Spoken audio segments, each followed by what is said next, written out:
Ito po ang sinabi. Ito po, maganda po sinabi ni Lacson. Wala po akong problema sa sinabi ni Lacson. ang problema ko, hindi yung sinasabi. Kasi lahat sila magaganda sinasabi. Mga politiko, pag makikinig ka, ang gaganda ng mga sinasabi. Di ba? Tignan po nito sinabi ni Lacson ngayon. The flood control issue will not go away easily. Correct. After a heavy downpour leaves flooded streets and yards, people will not be short on words in cursing politician. Mas maganda Tagalogin natin, no? Matapos na umulan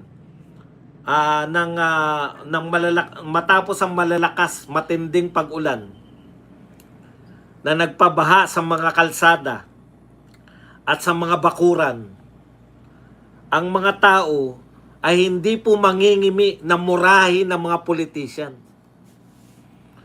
Pati po ang mga public works official, DPWH officials at mga kontraktor. Unless, and this is probably, so hindi po mananawa ang mga tao ng kamumura sa mga politicians, kontraktor, at sa mga DPWH officials hanggat hindi nagkakaroon ng makatotohanang hanggat walang napaparusahan at hindi na isosoli ang pera ng bawat bayan. Genuine retribution and restitution become the order of the day no matter who were involved. Ang sarap pakinggan ni Lacson, kinakailangan na mapanagot, kinakailangan na mabawi ang pondo sino man ang involved. Ang ganda, sarap pumalakpak Sana naniniwala ka dyan, Lacson. Kasi kung naniniwala ko dyan, hindi nyo ititigil ang investigasyon. Alam nyo kaming mga mamamayang Pilipino, alam namin na mahirap mapanagot ang mga bilyonaryong magnanakaw. Alam namin yan.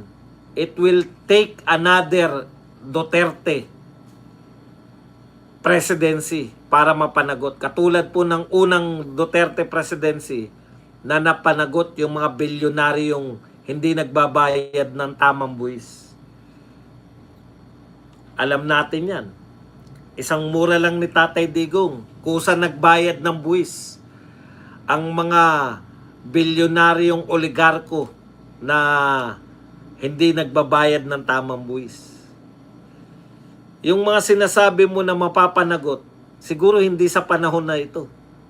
Kasi investigasyon pa lang Suko na kami riyan. Ang gusto man lang naman sana namin, Ping Lacson.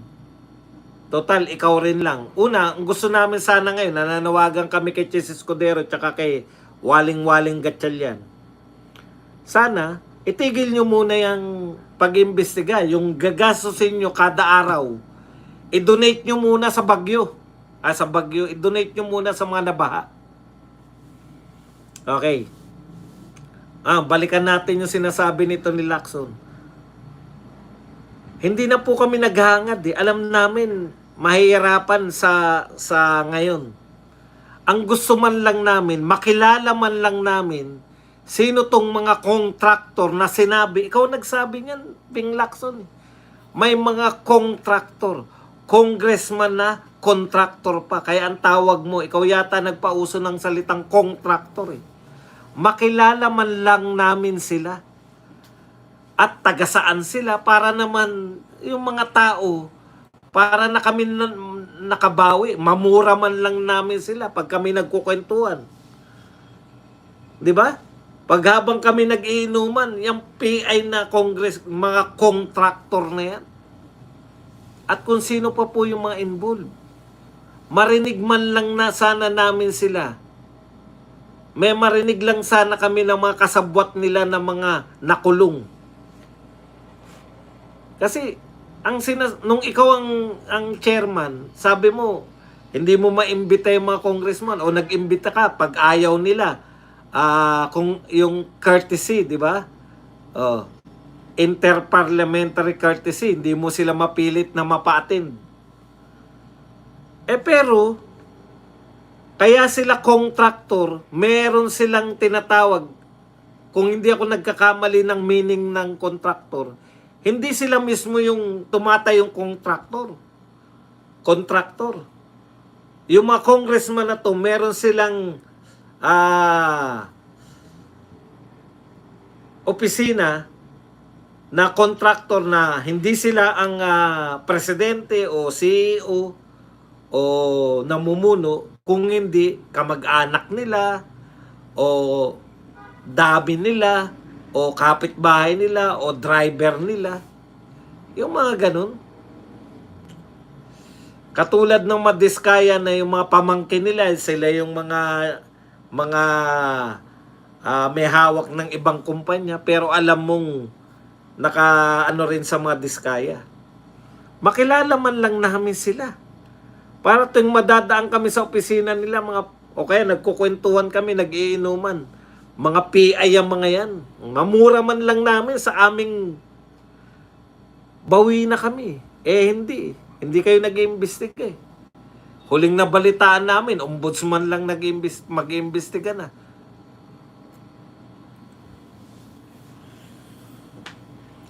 May gusto kang imbestigahan, hindi mo rin itinuloy sa Blue Ribbon. Gusto mong imbestigahan yung mga Cayetano, pero ombudsman lang, nagbibigay ka lang ng mga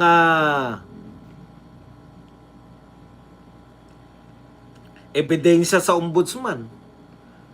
Alam niyo po, Senator Lacson, kung hindi nyo pa po naiintindihan yung kagustuhan lang ng mga tao, wala na po kaming tiwala sa mga investigasyon na hindi namin nakikita ng live.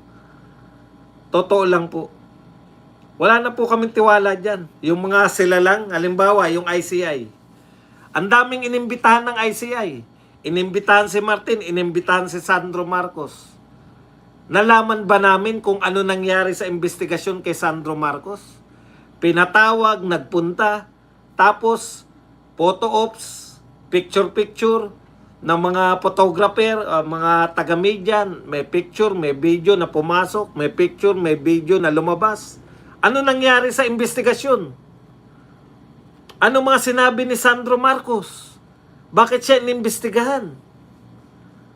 Wala eh. Ombudsman, ganun din.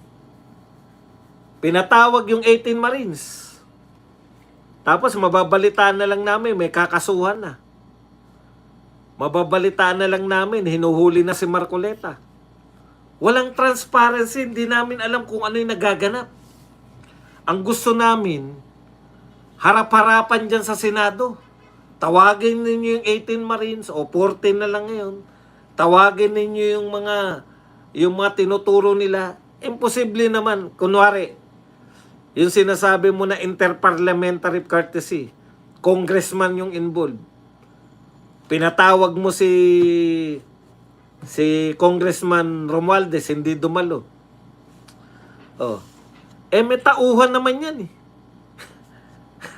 Di ba? Sa kwento ng Diskaya, nung sila'y tumitistigo pa dyan, sinasabi nila, inabot namin kay ganun, tauhan ni Martin. May interparliamentary courtesy yung congressman, pero yung tauhan ni Martin na inabutan ng mga Diskaya, wala pong interparliamentary courtesy yun. Pwede po nyong ipatawag yun, ipasabpi na anytime.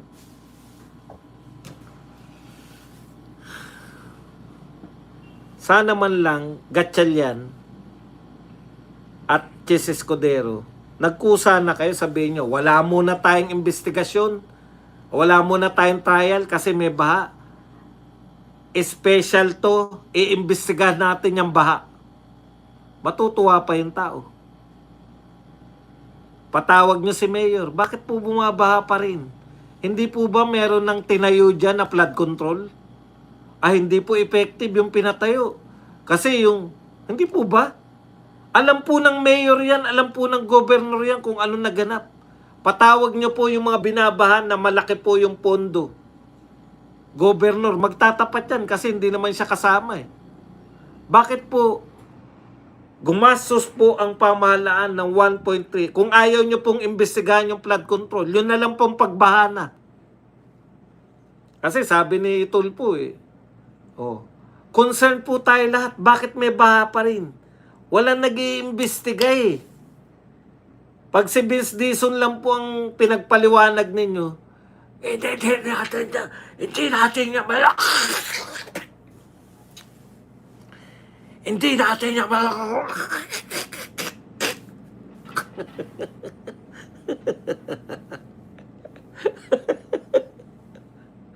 Ayaw idahakam po. Yan ay malalang problema. Dekada na yan. Kaya po sagutin ng mayor yan. Patawag nyo po. Baguio City. Diba? Bakit po may baha pa rin sa inyo? Diba ang dami ng budget? Masasagot po ng mayor yan. Ano po nangyari ba sa mga flood control ninyo? Ngayon po natin kailangan, sino po yung mga binabaha Cavite? Po, patawag nyo yung mga mayor sa Cavite. Bakit po may baha dyan? Hindi po kasi gumana yung pumping station.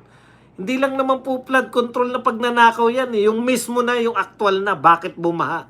Hindi po gumana eh, yung pumping station. Bakit po hindi gumana? Kulang po ng tornilyo. Pucha, hindi na po flood control yan. Maintenance na yan ng mga pumping station, mga ganun, di ba? O nakita niyo yung Parañaque, panibaha. Bakit po nabaha po ng basura yung pong mga waterways natin? Yun po sana, mag-special investigation po muna tayo sa baha bago po natin ituloy yung impeachment. Kasi ang dami pong binabaha ngayon, kinakailangan po nating malaman ang punot dulo ng baha. Bakit po ba may baha sa Parañaque? Alam po ng mga mayor ang katwiran eh. Sa galit ko po, suka na iniinom ko.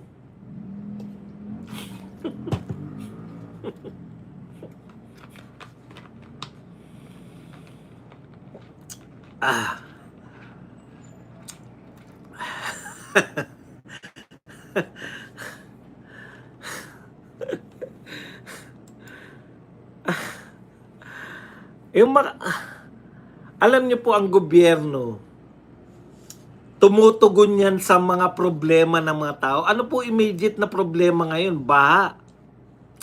Dati po, lahat po ng mga nagdaang administrasyon, pag may mga bagyong ganyan o mga tinding pagbaha, nakaano po yan? Anong tawag dyan? Parang meron silang di ba? Naka-jacket yung pangulo, tapos nagpapaliwanag na hindi po natin nakikita yan ngayon. Alam niyo po kung bakit? Yung una nagganyan po si BBM, tapos naka-live, nagkukwentuhan sila. Diyan po kasi lumabas yung, anong gagawin natin? Kaya ang pangit di ba? Itong gobyerno na to, nabubuhay to sa optics Kaya hindi na nila inulit yung tagpong ganun. Lahat po ng Pangulo, di ba, nakaganyan yan, no? Tapos may mga mapa dyan ng mga binabaha, tapos nagpapaliwanag yung mga rescue team. Maganda po kasi yan kasi nakikita ng tao na habang may baha, nagtatrabaho yung gobyerno. Yan po pinakamagandang optics. Ginawa po nila yan dati.